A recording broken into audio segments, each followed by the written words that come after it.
pas héberger toute la misère du monde. On ne peut pas accueillir toute la misère du monde. Ce genre de phrase produite par en haut, encore une fois, et diffusée ensuite par des médias, on les retrouve après à toutes les échelles et elles arrivent tout en bas. Donc elles arrivent dans les bistrots, comme elles arrivent dans les machines à café, au boulot et partout. On est d'accord là-dessus que c'est un effet voulu, c'est un effet escompté de produire effectivement un sentiment et d'attiser un sentiment de submersion et donc de terreur. C'est là où on en vient sur vraiment le caractère xénophobe de cette phrase aussi. C'est qu'en fait, c'est une phrase qui ne parle pas que de la question migratoire. C'est une phrase qui parle aussi de la question du vivre ensemble. Tout d'un coup, si on avait une politique d'hospitalité digne de ce nom et humaine, l'entièreté des gens qui vivent dans des situations plus défavorables, qui se retrouvent dans d'autres pays de la planète, viendraient s'installer dans notre contrée. Alors que c'est pas vrai. On sait bien que ça ne fonctionne pas comme ça. Bien d'autres pays qui sont bien moins riches que nous peuvent accueillir plus ou moins bien, mais en tout cas dans des quantités autrement supérieures à ce qu'on fait ici. La dite misère du monde. La dite misère du monde. Hop, amis de la police, amis de la justice, amis des phrases toutes faites, amis des livres bien faits. Bonjour, bonjour. Nous sommes au poste, nous sommes avec deux auteurs du petit best-seller gauchiste qui est en train de monter dans les librairies françaises. On ne peut pas accueillir toute la misère du monde, en finir avec une sentence de mort de Pierre Thévagnan et Jean-Charles Stevens. C'est une déclaration de Michel Rocard, devenue indépassable. Depuis, la phrase claque comme un couperet. Elle tranche tout débat. Pierre Thévagnan, qui est donc à droite, le dylanien, celui qui va aller au concert de Bob Dylan tout à l'heure, également philosophe, comme Bob Dylan, co-animateur du site Les mots sont importants. C'est pas rien quand même. Et Jean-Charles Stevens, comment on dit ? Stevens, juriste, expert juriste même, il y a écrit, expert juriste qui a travaillé pour différentes associations pour les migrants. Vous êtes tous les deux auteurs de « On ne peut pas accueillir toute la misère du monde » chez Anna Mosa. Et vous démontez mot à mot ce coup de force rhétorique, c'est comme ça que vous appelez cette phrase, coup de force rhétorique, arguments, chiffres et références à l'appui. Il s'agit de défaire une xénophobie autorisée, mais aussi de réaffirmer la nécessité de l'hospitalité. Ça, c'est votre dernier chapitre. Vous êtes évidemment convoqué au poste. Nous ne pouvons pas héberger toute la misère du monde, que la France doit rester ce qu'elle est, une terre d'asile politique. Nous sommes signataires de la Convention de Genève qui prévoit de donner accueil à tous ceux dont les libertés d'expression ou dont les opinions sont réprimées sur place, mais pas plus. Nous soutenons pour notre part que cette phrase est profondément xénophobe. Nous soutenons également qu'elle repose sur de nombreux sophismes que nous entendons déconstruire ici. L'enjeu d'une telle déconstruction est ni plus ni moins que la levée d'un tabou, un interdit de parler et même de penser et de sentir. Il n'y a qu'à voir dans quel contexte et de quelle manière elle est prononcée. Elle est prononcée souvent pour clore des discussions, pour stopper net toute velléité de questionnement des politiques, du consensus migratoire, si on peut l'appeler comme ça, des politiques qui sont menées depuis quelques décennies maintenant et qui se durcissent toujours plus. Plutôt que de se voir entendre cette phrase et de se dire « Ok, le sujet est clos », de pouvoir démarrer là-dessus, de se dire « Ah oui, mais tu sais, en fait, tu me dis ça. Moi, quand je l'entends, j'entends en fait ce que toi tu me dis, qui est que toi tu n'as pas envie d'accueillir toute la misère du monde, ou que toi tu n'as pas envie que les étrangers rentrent en France ou en Belgique, etc. » Et du coup, l'idée aussi était de fournir un début de débat. Vous démarrez par le premier mot de la phrase, on ne peut pas accueillir toute la misère du monde. Donc le premier mot, c'est « on ». Ce « on » est vraiment un tour de passe-passe par lequel l'interlocuteur, celui qui prononce la phrase, inclut son auditeur dans tout ce qui va suivre sous le couvert d'une certitude, d'une espèce de loi naturelle du « on ne peut pas ». Et donc, nous ne pouvons pas, toi et moi qui discutons ensemble, on est bien d'accord sur ce qui va suivre. Sur le « on », c'est uniquement une bataille de mots, si je puis dire, une bataille philosophique, une bataille d'idées. Il n'y a pas encore les chiffres dont vous allez nous parler tout à l'heure, parce que moi, mais je suis sur le cul. Hein. La deuxième partie, c'est « ne peut pas ». Hein, on ne peut pas. Donc c'est le verbe pouvoir. Le verbe pouvoir renvoie à deux notions, écrivez-vous. La possibilité et l'autorisation. Ne pas pouvoir, c'est faire face à une impossibilité ou à un interdit, ce qui renvoie à un choix restreint, voire forcé, ou à une absence de choix. Et c'est là où vous dites, c'est un coup de force rhétorique. C'est là où la phrase se présente comme une loi physique, en fait. Le locuteur fait semblant qu'il a envie de discuter, mais toute sa phrase est construite avec une sémantique qui démontre le contraire. C'est qui ça. est vraiment, je veux discuter, mais en fait, je vais dire quelque chose qui mais enfin, tais-toi. Ah, on ne peut pas. Il n'y a pas de réponse. Et en fait, c'est dès le départ, c'est une volonté en fait de non-communication. Moi, j'avais quand même l'impression que vous adressiez plus aux politiques qu'aux conversations de bistrot. On s'adresse à tout le monde. En vérité, c'est une phrase qui a été produite par en haut, même si effectivement, dans son style, elle mime, comme font souvent les gens d'en haut, elle mime un parler populaire, simple, par dicton, que tout le monde peut comprendre. Donc il y a ce côté populiste très condescendant vis-à-vis du peuple, mais de facto, ce genre de phrase produite par en haut, encore une fois, et diffusée ensuite par des médias, comme leur nom l'indique, qui diffusent, on les retrouve après à toutes les échelles et elles arrivent tout en bas. Donc elles arrivent dans les bistrots, comme elles arrivent dans les machines à café au boulot et partout, ou dans les taxis, ou absolument partout, dans les salles des profs. On peut l'entendre malheureusement, cette phrase, et jusqu'à la gauche, elle a fait ses ravages. Donc on s'adresse à qui ? En fait, en termes de responsabilité, on cible évidemment un peu plus ceux qui ont produit ce discours et qui l'ont produit parce qu'ils en avaient besoin pour justifier et pour faire passer une politique. Dans ce chapitre-là, ne peut pas vous expliquer cet artifice rhétorique consistant à simuler l'impuissance, l'incapacité. On aimerait bien, mais on ne peut pas. Et d'autant plus odieux, écrivez-vous, qu'il est utilisé par des dirigeants qui sont généralement arrivés au pouvoir en faisant campagne sur le refus de l'immobilisme et du fatalisme et en nous expliquant qu'avec de la volonté politique, tout est, entre guillemets, tout est possible, entre guillemets. Ça, c'est un vieux slogan de Sarkozy, mais Macron, c'est le clone de Sarkozy, y compris sur le tout est possible, le volontarisme, et y compris sur le fait que tout d'un coup, quand il s'agit d'accueillir, là, plus rien n'est possible. Vous commencez de manière subtile à distiller dans ce deuxième chapitre des premiers chiffres, alors qui sont géniaux. Vous prenez le rapport du Haut Comité aux réfugiés des Nations Unies, paru en 2021, donc d'affreux gauchistes. Et vous nous expliquez que justement, à l'échelle de la planète, concernant l'année 2020, voilà, c'est ça, 10 pays qui ne sont pas nous, donc le nous, le on de la phrase, accueillent sur leur territoire 1/6 des réfugiés du monde. Il s'agit dans l'ordre de la Turquie, de la Colombie, du Pakistan, de l'Ouganda, de l'Allemagne, du Soudan, du Liban, du Bangladesh, de l'Éthiopie, de l'Iran. Un peu plus bas, vous nous donnez ce chiffre-là. En comparant le nombre de réfugiés par rapport à la population totale de ces pays la même année, en 2020, c'est le Liban, puis la Turquie, la Colombie, l'Ouganda et le Soudan qui accueillent la plus lourde charge, entre guillemets, on reviendra sur le mot charge tout à l'heure, et c'est là où vous donnez la proportion des réfugiés, s'élevant respectivement, alors pour la France, en fait, à 0,7%, là où pour l'Allemagne c'est 1,4%, là où pour le Liban c'est 12,7%. Donc déjà, au deuxième chapitre, vous nous expliquez que la réalité de l'immigration n'est absolument pas celle qui est racontée, qui est servie avec cette phrase, ou que cette phrase sert, parce qu'il y a toujours ce va-et-vient. Alors les chiffres, effectivement, ils se sont imposés parce qu'on nous assomme de chiffres, effectivement, mais de chiffres bien choisis ou de chiffres parfois faux, ou de chiffres pas mis en contexte. Quand on dit toute la misère du monde, il y a quand même implicitement une idée de quantité et une idée quantitative qui est évoquée. Les chiffres, ils ont cette vertu, c'est des réalités, c'est pas de l'idéal, c'est la réalité telle qu'elle est. Imparfaite, mais telle qu'elle est, elle nous montre déjà que bien d'autres pays qui sont bien moins riches que nous peuvent accueillir plus ou moins bien, mais en tout cas dans des quantités qui autrement supérieures à ce qu'on fait ici. La dite misère du monde. La dite misère du monde. Le verbe accueillir. Il possède aussi, le verbe, il possède aussi un sens actif en désignant une politique publique consistant à accorder à ces immigrants un statut et des droits afférents. Il est enfin utilisé dans la langue courante avec une charge affective plus forte et une connotation plus positive pour exprimer une conception bien plus exigeante et engageante de l'hospitalité. Nous ne pouvons pas héberger toute la misère du monde. Rocard, lui, emploie pas le terme accueillir, mais héberger. C'est-à-dire, en fait, si je vous comprends bien, c'est un joli verbe pour dire ça, on le fera pas. On aimerait bien être gentil, mais on ne va pas le faire. C'est ça ce que ça veut dire ?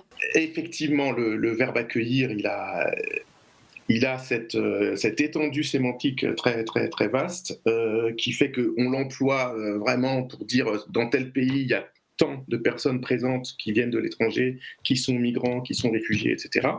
Donc ça, accueillir veut simplement dire compter sur son territoire. Et puis il y a les sens que tu as donné, qui sont plus actifs et qui correspondent, plus on va vers le positif, la conception exigeante de l'hospitalité, héberger chez soi, recevoir comme il faut, accueillir, hein, vous êtes les bienvenus, et bien évidemment, plus ça correspond au sens le plus courant et le plus populaire du mot. Le premier sens auquel on pense quand on dit accueil, c'est ça. Or, c'est une manière de travestir les enjeux du débat, parce que déjà, ce qu'on cherche à justifier comme politique, c'est même pas seulement de ne pas accueillir, c'est de chasser les gens. C'est des choses qui vont beaucoup plus loin que ne pas ouvrir sa porte, c'est donner sa pièce principale, préparer un repas, etc. Tout ce qu'on pourrait mettre dans la langue courante autour d'accueillir.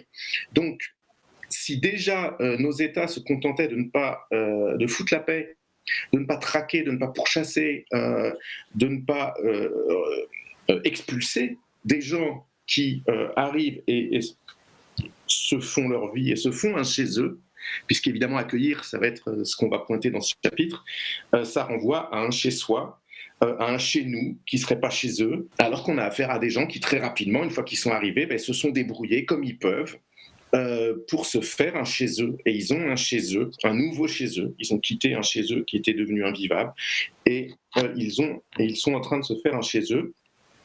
Et on les en chasse.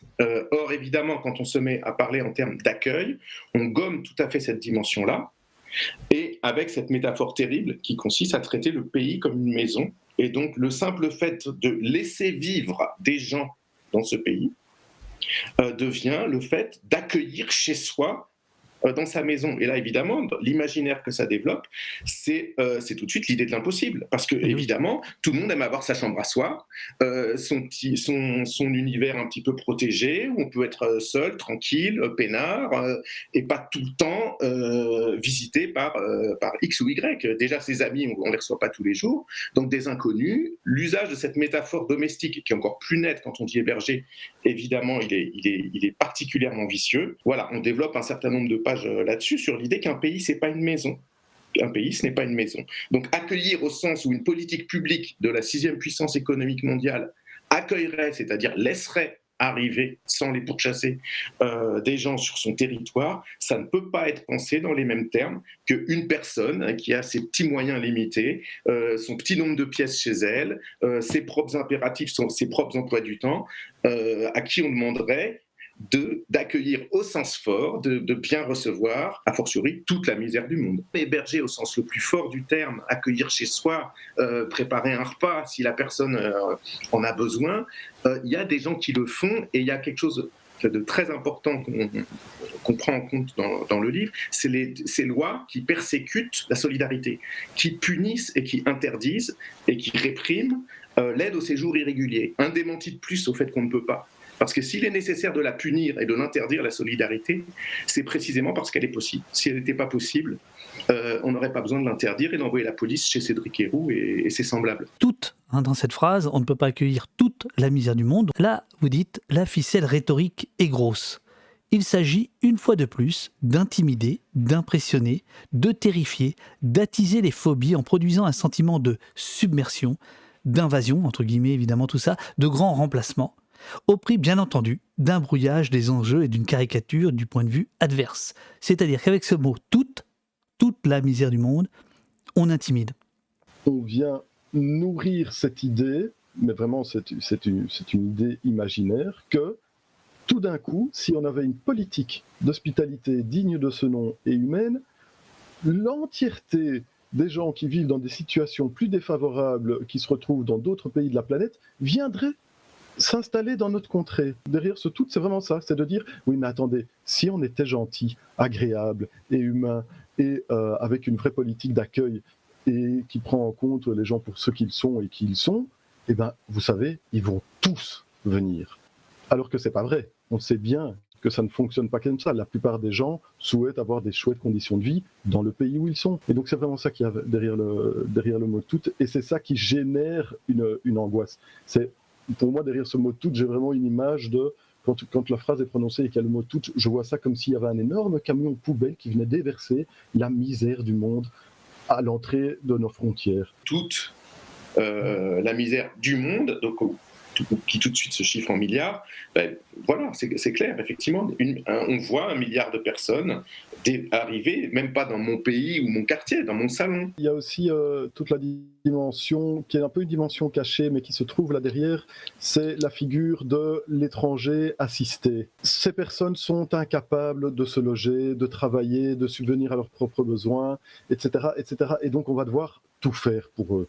Or, la réalité démontre bien le contraire. On est d'accord là-dessus que c'est un effet voulu, c'est un effet escompté de produire effectivement un sentiment et d'attiser un sentiment de submersion et donc de terreur. Dans ce chapitre-là, sur le vocable « toute », vous parlez d'une enquête réalisée en 2015 dans 33 pays qui a montré que la proportion de migrants vivant sur les territoires nationaux concernés était systématiquement surévaluée par les sondés, de plus 14% en Norvège à plus de 500% en Argentine, et au Brésil, 8233% de plus, c'est-à-dire que les gens pensaient qu'il y avait 25% de migrants, alors qu'en fait, il y en a 0,3% sur le sol brésilien, etc. Et ça vaut évidemment pour la France. Et là, dans ce chapitre, il y a cette phrase, j'aimerais bien une petite explication de texte. Le pas toutes, donc on ne peut pas accueillir toute la misère du monde, le pas toutes se décline soit en un, pas la piétaille, soit en un, pas la racaille, soit les deux. Qu'est-ce que vous voulez dire exactement ? Qui est l'étranger ? Qui est le « eux » ? Qui est cette misère qu'on ne veut pas accueillir au fil des évolutions géopolitiques ? Eh bien, ce « eux » devient proche ou pas proche. Enfin, ici, la crise ukrainienne, hier, l'Italien qui vient travailler dans les mines, aujourd'hui, la racaille qui, en fait, habite et est française ou belge, etc. Donc, c'est vraiment toute cette notion aussi, en fait, qu'il y a là derrière. Et c'est là où on en vient sur vraiment le caractère xénophobe de cette phrase aussi. C'est qu'en fait, c'est une phrase qui ne parle pas que de la question migratoire. C'est une phrase qui parle aussi de la question du vivre ensemble dans une société cosmopolite, avec des principes d'hospitalité ou pas. Toutes, c'est le moment justement, Jean-Charles, où vous évoquez que de temps en temps, il y a ce que vous appelez le moment ukrainien, il y a une espèce de tentation du tri.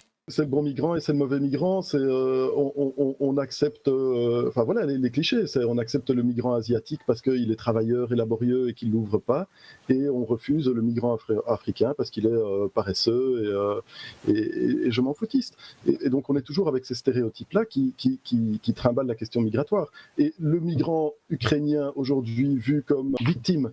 C'est vraiment la figure de la victime que nous, on va venir sauver. Alors ça nous place dans une position absolument honorable. Et donc là, on a une victime qu'on va sauver et qui nous ressemble. Et tout d'un coup, on trouve que oui, ok, qui parlent pas la même langue que nous, c'est pas très grave. Ils ont vaguement la même origine religieuse, culturelle que la nôtre. Donc en fait, eux, ça va aller. En fait, on a tout à fait la possibilité de régler ces situations-là, et on le voit pour la crise ukrainienne, mais aussi on le voit parce qu'il existe des dispositifs dans les législations en cas, par exemple, de catastrophes naturelles, de grosses catastrophes. Tout d'un coup, on va mettre en place des dispositifs où dans les 24 ou 48 heures, des centaines ou des milliers de personnes vont être accueillies, vont être hébergées. Et ça ne pose aucun problème, les dispositifs existent. Simplement, ils ne sont pas activés. C'est à la fois conjoncturel sur les résultats et structurel sur la cause. C'est que c'est un racisme très profond et très structurel qui produit effectivement, au fil de la conjoncture, des incohérences, ou ce qui apparaît comme des incohérences, c'est tiens, pourquoi un système d'accueil d'urgence qui n'était pas activé pour les Syriens et pour les Afghans, malgré les 1000 alarmes qui étaient actionnées, il l'est pour les Ukrainiens? Et ça nous renvoie pas à la piétaille, pas à la racaille. C'est ça qu'on veut dire, c'est que les deux grands systèmes de tri, et ça nous renvoie aussi à Michel Rocard, parce que justement, quand il dit on doit en prendre sa part, la question qui est tue, c'est quelle part, alors, et comment on en trace les contours. Et effectivement, on les trace de deux manières, et ça depuis des décennies. C'est d'une part un critère utilitariste, de quelle profession notre patronat a besoin en ce moment.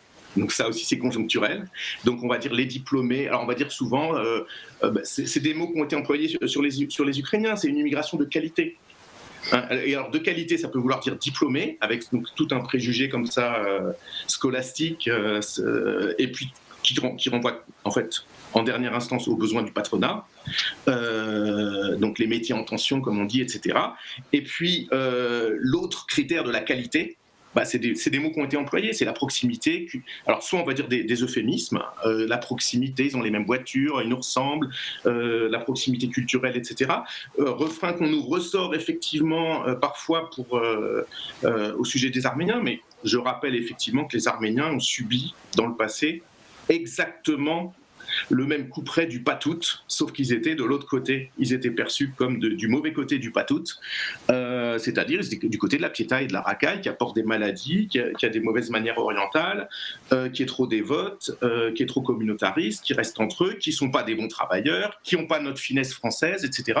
Donc je cite des sénateurs socialistes, des savants de l'INED ou autres, qui tenaient ces discours-là sur les Arméniens. Pour revenir au présent, il se trouve qu'en Ukraine, il y a une très très importante diaspora arménienne, et qu'en France, parmi les Ukrainiens pas accueillis, les réfugiés venant d'Ukraine et renvoyés, pas accueillis, ne bénéficiant pas de la petite ouverture qu'on a connue, il y a en fait les Africains ou aussi des Arméniens, c'est-à-dire des non-Ukrainiens de nationalité, des immigrants, des résidents étrangers, mais qui vivaient en Ukraine et qui eux aussi, comme les autres, ont eu besoin de fuir. Mais comme ils ne sont pas ukrainiens blancs et de nationalité ukrainienne, on estime que ce sont des usurpateurs, qu'ils n'ont pas, et là qu'ils abusent de notre générosité, qui ne doit cibler que des Ukrainiens.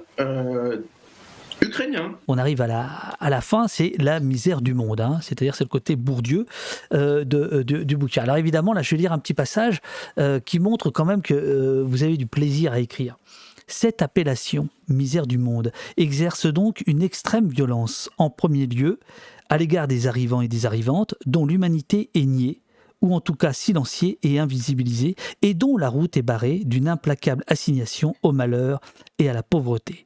Ce malheur, dont ils et elles veulent s'extraire, leur est renvoyé comme une seconde nature, un destin, une identité, un sobriquet. Misère tu fuis, misère tu es, misère tu resteras. C'est ça que veut dire la misère du monde. C'est-à-dire, en fait, c'est la double peine. On place des gens dans une dénomination qui n'est pas une dénomination qui désigne des gens, qui désigne un état, qui désigne une situation, et donc ça c'est d'un côté, la déshumanisation complète dans le discours de ce dont on parle. En fait, on parle de personnes, rappelons-le. Et puis, d'un autre côté, ça nous place, nous, le locuteur, ça le place dans une position de celui qui, ah oui, mais moi je suis quand même bien, je suis celui qui va résoudre la misère éventuellement, qui va la prendre en charge, qui va l'assister, c'est nouveau la figure du sauveur. Donc, on est un peu dans cette gymnastique-là, mais avec le côté insidieux comme on évacue le fait qu'on parle de deux personnes, ça permet en fait tout et n'importe quoi, ça permet de dire n'importe quoi, et ça permet d'avoir des politiques qui sont des politiques inhumaines, vu qu'en fait on ne parle pas d'humain, on parle de misère. C'est un substantif abstrait, ça enlève toute dimension concrète, toute épaisseur effectivement qui permettrait une empathie. Si on était correct déjà, même en étant réducteur, en réduisant ces gens à leurs conditions misérables qui effectivement inclut une part de réalité. Quand on fuit un pays pour aller dans un autre, généralement il y a de la misère dans l'expérience vécue. Mais logiquement on devrait dire au moins des misérables. Sauf que si on dit les misérables, on pense à Victor Hugo, à Gavroche, à Cosette, et tout de suite, c'est pas le même regard. C'est pas le même regard que si on dit la misère. Comme dit, et ça c'est une formule que Jean-Charles a amenée dans le livre, la misère ça s'éradique. C'est comme ça qu'on parle de la misère dans le débat politique. Ouais. Donc ça permet d'éradiquer des humains sans dire qu'on éradique des humains, puisqu'on éradique un substantif abstrait. On n'éradique pas des misérables, on éradique la misère du monde. C'est aussi un message adressé aux citoyens, aux Kidam. Vous savez, moi, politique, qui prononce cette phrase, je vous protège de la misère. La misère ne rentrera pas chez nous. Moi, je vais être garant de votre bien-être social, économique, etc. Je vais éviter à cette misère qu'elle rentre chez nous, parce que c'est bien connu, la misère, c'est contagieux. Et effectivement, il y a cette assignation-là du qu'est-ce qu'on fait rentrer chez nous ? On va faire rentrer la misère. Au secours, il faut absolument agir. Alors que dites-vous, page 53, c'est une autre facette de la politique d'immigration qui se fait jour. Derrière la désolation de ne pas pouvoir, donc on ne peut pas, de ne pas pouvoir secourir la misère du monde, on ne peut pas accueillir toute la misère du monde, semble se profiler l'exact opposé, écrivez-vous, la volonté expresse de misérer misérer, oui, une jeunesse pleine de ressources qui arrive sur le territoire national et de l'enfoncer dans la misère. Ça implique plusieurs choses. Ça implique d'abord, premièrement, une chose qu'on évoque aussi dans le chapitre d'avant, qui est que c'est pas toute la misère et qui émigre et qui entre guillemets frappe à nos portes, pour garder toujours cette métaphore pourrie. C'est une petite partie et une toute petite partie. Donc ça, dans la partie pas toute, on le rappelle, que déjà l'écrasante majorité, et on donne tous les chiffres édifiants qui le confirment, l'écrasante majorité des gens qui sont dans la misère est tellement dans la misère qu'elle ne peut pas bouger et qu'elle crève sur place ou qu'elle survit sur place. C'est ça. Quand elle bouge ensuite, la grosse majorité bouge dans ses propres frontières, vers une autre région, une autre ville. Et quand elle sort de ses frontières, la majorité aussi va dans des pays voisins. Et donc, à la fin, la partie de la misère qui demande à entrer sur notre territoire, ça, je sais plus quel est le chiffre, mais il est infime, aux portes de l'Europe, comme on dit. Donc ça, c'est un premier point. Et par ailleurs, on revient dans le dernier chapitre sur effectivement cette question du nom, la misère du monde, et pourquoi pas la richesse du monde, les ressources du monde, ou les forces vives du monde. Tout simplement, on rappelle que cette petite partie, par ailleurs, elle est sélectionnée, et là aussi, on cite toutes les études qui le documentent et qui le chiffrent, c'est en général des gens qui viennent des pays qui ne sont pas les plus pauvres, qui dans ces pays ne viennent pas des classes les plus pauvres, qui sont en général, qui arrivent à un âge où ils sont effectivement plus en meilleure santé que la moyenne de notre population, déjà formés, donc pas à charge pour notre société, puisque leur formation, leur éducation, ils arrivent en âge de travailler, tout frais et dispo pour le marché du travail. Et bref, à beaucoup d'égards, c'est une ressource économique. Pour toute une série de personnes migrantes, l'idée de recevoir une aide sociale n'est même pas une conception qui leur vient à l'esprit. Donc, ils arrivent ici, ce qu'ils demandent, c'est travailler, avoir accès au marché du logement, avoir accès au marché du travail. Ils demandent des accès.